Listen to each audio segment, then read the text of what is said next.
మహాభారతంతో పాటు అష్టదశ పురాణాలను సైతం వేదవ్యాసుడు రచించాడు.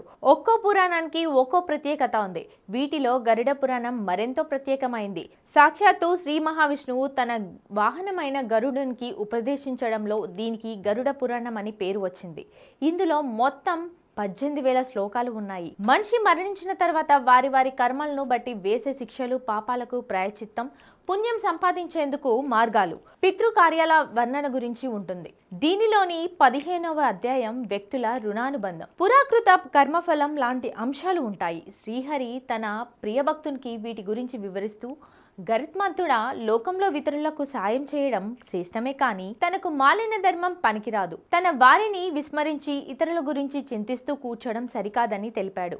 అలాగే ప్రతి పుత్రునికి మాతృ రుణం, పితృ రుణం, సోదర రుణం, సోదరి రుణం, ఆచార్య రుణం ఉంటాయి. తండ్రి రుణం తీర్చడానికి ఏ పుత్రుడైతే ప్రయత్నిస్తాడో అతడే అంత్యకాలంలో తండ్రిని అన్ని విధాలా సంరక్షించడం అంటే వారికి 10 రెట్లు అధిక ఫలితం. అదే తల్లిని సంరక్షణ చేస్తే అంతకు రెట్టింపు ఫలితం ఉంటుందని తెలిపాడు. మహాభారతంతో పాటు అష్టదశ పురాణాలను సైతం వేదవ్యాసుడు రచించాడు. ఒక్కో పురాణానికి ఒక్కో ప్రత్యేకత ఉంది. వీటిలో గరుడ పురాణం మరెంతో ప్రత్యేకమైంది. సాక్షాత్తు శ్రీ మహావిష్ణువు తన వాహనమైన గరుడునికి ఉపదేశించడంలో దీనికి గరుడ పురాణం అని పేరు వచ్చింది. ఇందులో మొత్తం 18,000 శ్లోకాలు ఉన్నాయి. మనిషి మరణించిన తర్వాత వారి వారి కర్మలను బట్టి వేసే శిక్షలు, పాపాలకు ప్రాయశ్చిత్తం, పుణ్యం సంపాదించేందుకు మార్గాలు, పితృకార్యాల వర్ణన గురించి ఉంటుంది.